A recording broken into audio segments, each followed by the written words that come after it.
You all know that in the last 1 year, and probably a bit earlier than that, some life saving drugs which are not connected with corona, which are very expensive, which affect children and so on, like the muscular atrophy.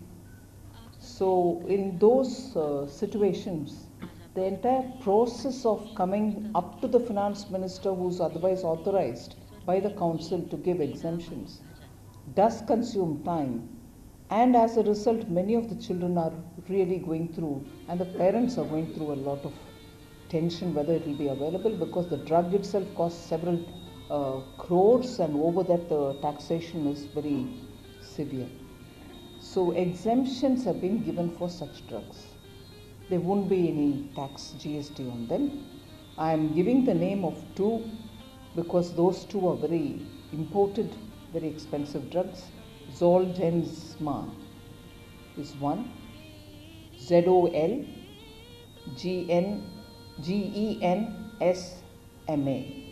Zolgensma. And Viltepso. Viltepso. These are two very important drugs which are probably costing even something like 16 crores. So the council has decided to grant exemption from GST for these two. Drugs which are suggested by Ministry of Health for treating muscular atrophy on the recommendation of Ministry of Health and Family Welfare and Department of Pharmaceuticals are also exempted from IGST on import for personal use.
आदरणीय प्रधानमंत्री जी श्री नरेंद्र मोदी जी के जन्म दिवस के अवसर पर ही हम लोगों ने सोच करके कहा कि आज सबसे ज़्यादा टीकाकरण कराएंगे और वो काम शुरू हो गया जो आप लोगों को बता दिया।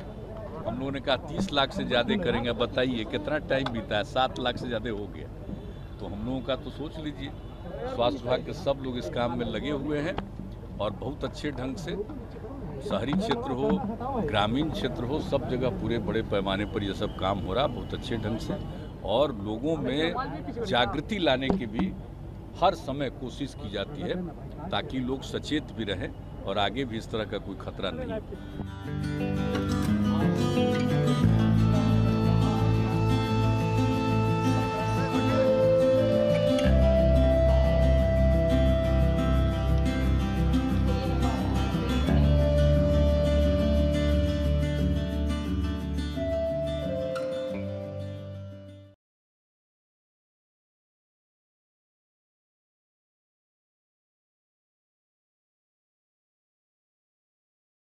सिख समाज का इतिहास बहुत ही गौरवशाली इतिहास है। विडंबना यह है कि सिख समाज के लोग भी बहुत सारे लोग हैं जो अपने गौरवशाली इतिहास को जानते नहीं।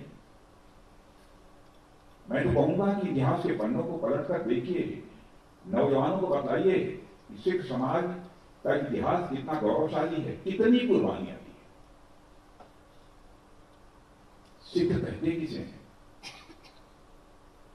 जो गुरु साहिबान का शिष्य है उसी को तो सिख कहते हैं। हम भी वही गुरु साहिबान का शिष्य हैं, उन्हीं के चरणों में मेरा शीश झुका हुआ है। बहुत बड़ा काम किया है इस समाज ने, ये देश कभी भूल नहीं सकता। कहते हैं ना कुछ लोग मांग कर रहे हैं कि खालिस्तान होने का है, खालिस्तान। अरे मेरे सिख नौजवानों, खालिस्तान की बात क्यों करते हो? सारा हिंदुस्तान तुम्हारा है।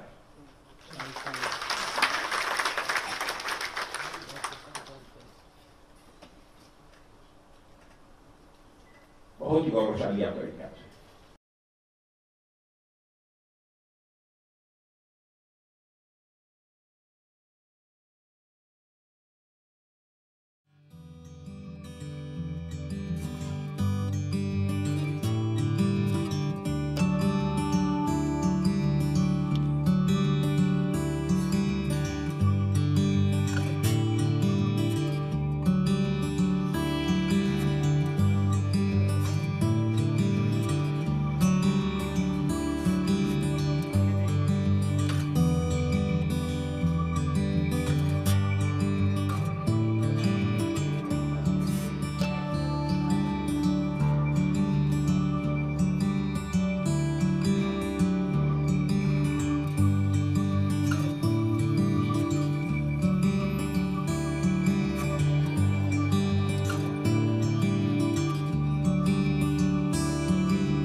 स्ट्रीट ब्रिज जो नर्मदा का बना हुआ है उसमें 2 पियर के बीच का जो स्पैन है उसका डिस्टेंस जो है वो 120 मीटर है और ये हमने रिकॉर्ड टाइम में वर्ल्ड स्टैंडर्ड का केबल स्ट्रीट ब्रिज 32 महीने में पूरा किया है। तो ये अपने आप में एक रिकॉर्ड है। दूसरी ओर हमने वाइल्ड लाइफ के लिए सवाई माधोपुर क्षेत्र में ऊपर में पहाड़ी है, रोड के ऊपर में, और पेड़ लगे हुए और नीचे में लोग जा रहे हैं और नीचे से टाइगर को देख सकेंगे और हमने इसलिए वाइल्ड लाइफ के बारे में बहुत चिंता करके 1300 करोड़ इस हाईवे पे उस पर खर्चा किया है। किसानों के लिए हमने करीब बड़े प्रमाण पर अच्छे भाव से जमीन के रेट दिए हैं। तो एक तरफ ये हाईवे ये भारत के प्रगति और विकास का हाईवे है। इकोलॉजी एंड एनवायरनमेंट के लिए ये कम से कम करोड़ों litre, billion litre petrol diesel की बचत करेगा। दिल्ली और मुंबई से जाने के लिए कार से 48 आवर लगते थे, अब लोग 12 घंटे में जाएंगे। और एक ट्रक जो 48 घंटे में जाता था वो अभी 18 से 20 घंटे में जाएगा। तो हमारा उद्योग व्यापार बढ़ेगा, लॉजिस्टिक कॉस्ट कम होगी। और ये हाईवे ट्राइबल डिस्ट्रिक्ट से जा रहा, राजस्थान, गुजरात और मध्य प्रदेश के और महाराष्ट्र के। तो ये हाईवे के कारण वहाँ औद्योगिक विकास होगा। तो निश्चित रूप से हमारी ट्राइबल कम्युनिटी में, पिछड़े हुए लोगों के जीवन में ये हाईवे विकास की नई आशा अपेक्षाएं निर्माण करेगा, ऐसा मेरा विश्वास है।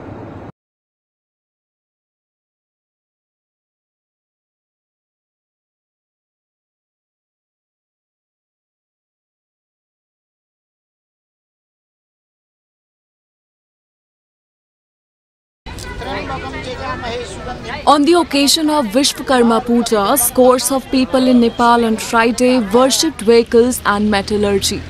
Vishwakarma, son of Lord Brahma, is regarded as the main craftsman and architect of gods. Locals of Kathmandu thronged to nearby Shakti Peeths and performed puja of their vehicles with offerings. आज चाहिँ अब परम्परा अब रीतिरिवाज भनेको अब सधैँ अब विश्वकर्मा पूजाको दिन हामीले जहिले नै पूजा गर्ने गरेका छौं। In the epic Mahabharata, Vishwakarma is described as the lord of the arts, executor of 1,000 handicrafts, the carpenter of gods, most eminent of artisans, the fashioner of all ornaments, and a great and immortal god. There is a tradition of celebration of Vishwakarma Puja on the 9th day of the Dashain festival. Vishwakarma Puja is regarded as a resolution time for workers and craftsmen to increase productivity and gain divine inspiration for creating novel products. The celebration generally is done within the factory premises or shop floor, office or workshops.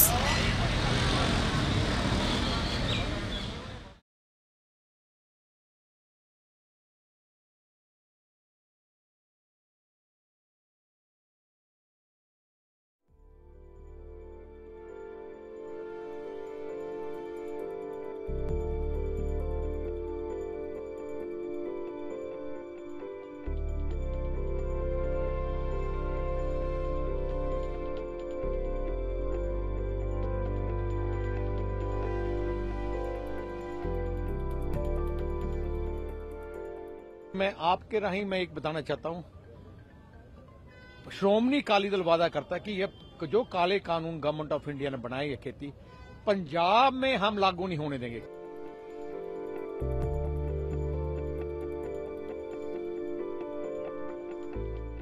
कि देश के किसानों की सुनने के बजाय उनके ऊपर जोर जबर लाठियां बरसा रही है, उनको मरने में छोड़ रही है, उनसे बात तक नहीं कर रही है। ये सरकार अब लोगों की सरकार रही नहीं।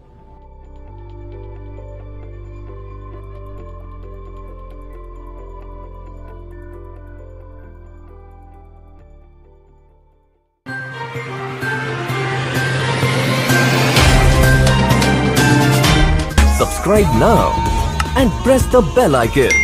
Never miss an update.